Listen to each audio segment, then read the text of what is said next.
So during this time of mass destruction, the slaughter of the innocents of Palestine, 200,000 Palestinians, 200,000 Jesus Christ have been massacred. 200,000 Jesus Christ out of Bethlehem. Jesus was a Palestinian. So I'm just kind of curious. I want to see the culture. What is this culture of this people that we are talking about? Now, I got one thing here from Ezekiel, and then the rest is from Genesis, which is the first book. So maybe you haven't got to Ezekiel yet, but you should have been able to read Genesis. So I'm just going to read them straight, okay? So I'm not going to really elaborate or explain them. Therefore I gave them statutes that were not good, and ordinances through which they could not live. I let them become defiled by their gifts, by their immolation of every firstborn, so as to make them an object of horror. So that was Ezekiel 20. Okay, Genesis. So Genesis 19, destruction of Sodom and Gomorrah. The sun was just rising over the earth as Lot arrived in Zoar. At the same time, the Lord rained down sulfurous fire upon Sodom and Gomorrah from the Lord out of heaven. He overthrew those cities and the whole plain, together with the inhabitants of the cities and the produce of the soil. But Lot's wife looked back, and she was turned into a pillar of salt. Moabites and Ammonites. Since Lot was afraid to stay in Zoar, he and his two daughters went up from Zoar and settled in the hill country, where he lived with his two daughters in a cave. The older one said to the younger, "Our father is getting old. There is not a man on earth to unite with us as was the custom everywhere. Come, let us ply our father with wine, and then lie with him, so that we may have offspring by our father." So that night they plied their father with wine. And the older one went in and lay with her father, but he was not aware of her lying down or her getting up. The next day the older one said to the younger, "Last night it was I who lay with my father. Let us ply him with wine again tonight, and then you go in and lie with him, so we may both have offspring by our father." So that night too they plied their father with wine, and then the younger one went in and lay with him, but again he was not aware of her lying down or her getting up. Thus both of Lot's daughters became pregnant by their father. The older one gave birth to a son, whom she named Moab, which means "from my father." He is the ancestor of the Moabites of today. The younger one too gave birth to a son, and she named him Ammon, saying, "The son of my kin." He is the ancestor of the Ammonites of today. When his son Isaac was 8 days old, Abraham circumcised him as God had commanded. Abraham was 100 years old when his son Isaac was born to him. Sarah then said, "God has given me cause to laugh, and all who hear of it will laugh with me." Who would have told Abraham, she added, that Sarah would nurse children? Yet I have borne him a son in his old age. Isaac grew, and on the day of the child's weaning, Abraham held a great feast. Sarah noticed the son whom Hagar the Egyptian had borne to Abraham playing with her son Isaac. So she demanded of Abraham, "Drive out that slave and her son. No son of that slave is going to share the inheritance with my Isaac." Abraham was greatly distressed, especially on the account of his son Ishmael. But God said to Abraham, "Do not be distressed about the boy or about your slave woman. Heed the demands of Sarah, no matter what she is asking of you, for it is through Isaac that descendants shall bear your name. As for the son of the slave woman, I will make a great nation of him also, since he too is your offspring." Early the next morning Abraham got some bread and a skin of water and gave them to Hagar. Then placing the child on her back, he sent her away. As she roamed aimlessly in the wilderness of Beersheba, the water in the skin was used up, so she put the child down under a shrub, and then went and sat down opposite him, about a bow shot away, for she said to herself, "Let me not watch the child die." Let's go to 22, Genesis. When they came to the place of which God had told them, Abraham built an altar there and arranged the wood upon it.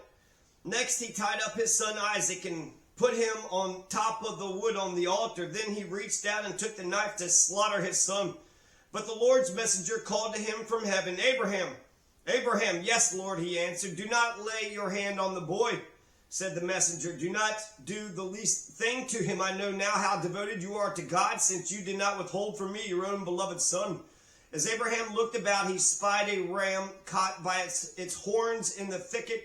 So he went and took the ram and offered it up as a holocaust in place of his son. Abraham named the site Yahweh Yireh. Hence, people now say, on the mountain the Lord will see. Holocaust. He offered the ram as a holocaust in the place of his son. A holocaust. I mean, that's just interesting language. It's just interesting language. The death of Abraham. The whole span of Abraham's life was 175 years. Then he breathed his last, dying at a ripe old age, grown old after a full life. He was taken to his kinsmen. His sons Isaac and Ishmael buried him in the cave of Machpelah in the field of Ephron, son of Zohar the Hittite, which faces Mamre. The field that Abraham had brought from the Hittites, there he was buried next to his wife Sarah. After the death of Abraham, God blessed his son Isaac, who made his home near Beer Lahai Roi, descendants of Ishmael. Now these are the descendants of Abraham's son Ishmael, whom Hagar the Egyptian, Sarah's slave, bore to Abraham. These are the names of Ishmael's sons, listed in the order of their birth. Nebaioth, Ishmael's firstborn. Kedar, Adbeel, Mibsam, Mishma, Duma, Massa, Hadad, Tema, Jeter, Naphish, and Kedema. These are the sons of Ishmael, their names by their villages and encampments, 12 chieftains as many tribal groups. The span of Ishmael's life was 137 years. After he had breathed his last and died, he was taken to his kinsmen, the Ishmaelites, range from Havilah by Shur, which is on the border of Egypt, all the way to Ashur, and each of them pitched camp in opposition to his various kinsmen. Let's see, Jacob's deception. Let's see here, arrival in Haram. Let's see, do I want to read any more? Is there anything else that would be interesting to read? Just off the top of my head, let's just pick a random ass anything right here. For the community. All right, so Leviticus, for the community. That way you can see, you're just cherry picking. I don't know what the hell this is going to say, so isn't this fun? Are we having fun? For the community, if the whole community of Israel inadvertently and without even being aware of it does something that the Lord has forbidden and thus makes itself guilty, should it later on become known that the sin was committed, the community shall present a young bull as a sin offering. What is up with the sacrifices? Why would you just kill a bull or a ram? You could have a damn feast. And why would you offer a child as a sacrifice? What kind of fucking God is this? Okay, I said I wasn't going to be biased. And the shit with his daughters and the shit with his fucking son. What the fuck? All right. This is, this isn't your culture. Maybe somebody comes later on and fixes all this. Jesus comes and fixes all this, because this is all a bunch of stupid shit, right? Is that how I'm supposed to understand Christianity? All right, later on, we're going to, when you find out that the sin was there, then you offer a bull as a sin offering. Why wouldn't you apologize, correct it, learn from your mistakes, make a law saying don't ever fucking do that shit again, or get stoned? No, we're going to kill a bull, a young bull. They shall bring it before the meeting tent and here before the Lord, the elders. This is Leviticus, book 4, chapter 4. They shall bring the bull before the meeting tent and here before the Lord. The elders of the community shall lay their hands on the bullock's head. When the bullock has been slaughtered before the Lord, the anointed priest shall bring some of its blood into the meeting tent, and dipping his fingers in the blood of the bull, the young bull, he shall sprinkle it 7 times before the Lord toward the veil. He shall also put some of the blood on the horns of the altar of fragrant incense, which is before the Lord in the meeting tent. The rest of the blood he shall pour out at the base of the altar of Holocaust. There's that word again, the altar of Holocaust.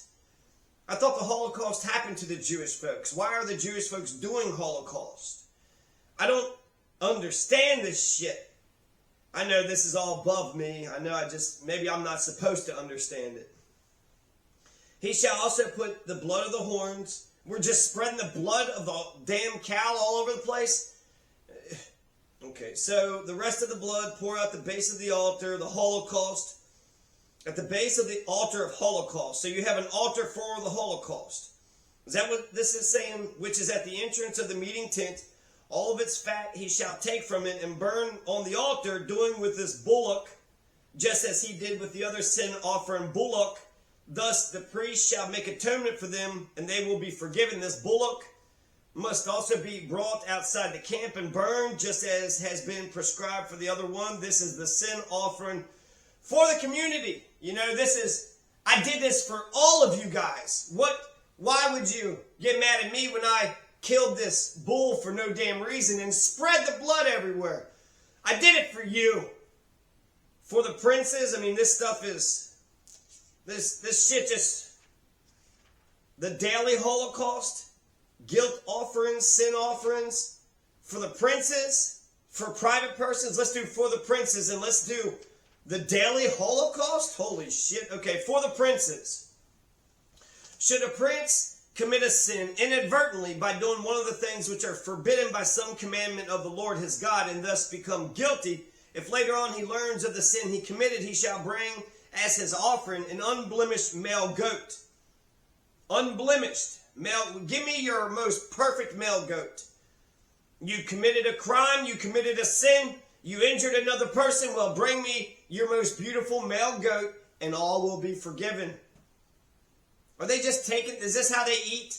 So the damn priests and the Pharisees and the rabbis are just getting everybody to make these offerings, but really they're going back and they're just eating a whole bunch of, they're eating steaks and shit. They're eating hamburgers and steaks, and while you give the sacrifice and the offerings to them, since you're the one who's doing all the damn work and they ain't doing shit.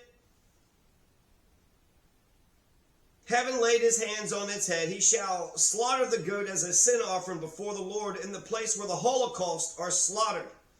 The Holocaust, what the fuck is what's the Holocaust? Let's go ahead and, let's just type in Holocaust. So Holocaust, there's the Holocaust, but then there's the definition of Holocaust. So let's just type in definition. So it says the destruction or slaughter on a mass scale, especially caused by fire or nuclear war. So we've never seen a nuclear Holocaust. A sacrifice in which the offering was burnt completely on an altar. So the Holocaust. So the Jewish folks were doing Holocaust against animals over and over and over again. The priest shall then take some of the blood of the sin offering on his finger and put it on the horns. What is it? Destruction or slaughter on a mass scale, especially by fire and nuclear war. Let's see, the priest shall take some of the blood of the sin offering on his finger and put it on the horns of the altar of the Holocaust. And then the rest of the blood he shall pour out at the base of the altar. All the fat he shall burn on the altar like the fat of the peace offering. Thus the priest shall make atonement for the priest's sin, and then it will be forgiven. How does that rectify the fucking situation? You apologize. If you steal the fucking thing, then you got to pay for the thing and then some. You kick somebody, you got to let them kick you back. Isn't it eye for an eye? Isn't that what Moses says? Right? Thou shalt not kill, thou shalt not steal, don't covet thy neighbor's ox, don't commit adultery. Isn't this? So you... And then didn't David commit adultery by killing that one soldier? He put the soldier out there, then took his wife. All right, so the daily Holocaust. Let's just end it off with the daily Holocaust.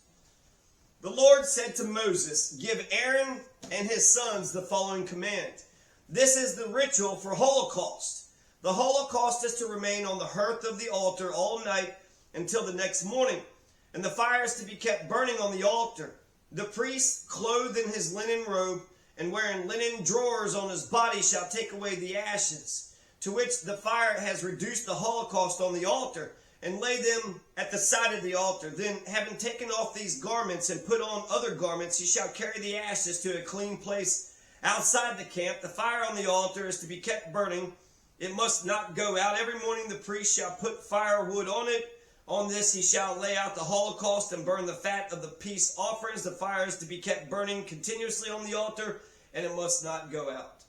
Okay, so there you go. There's a little bit about the culture of the Torah of Judaism. There's a little bit about the culture of Judaism. Who would have thunk that they would be doing a mass slaughter of 200,000 Jesus Christ in Bethlehem? That's a culture worthy of saving, isn't it? Is it not?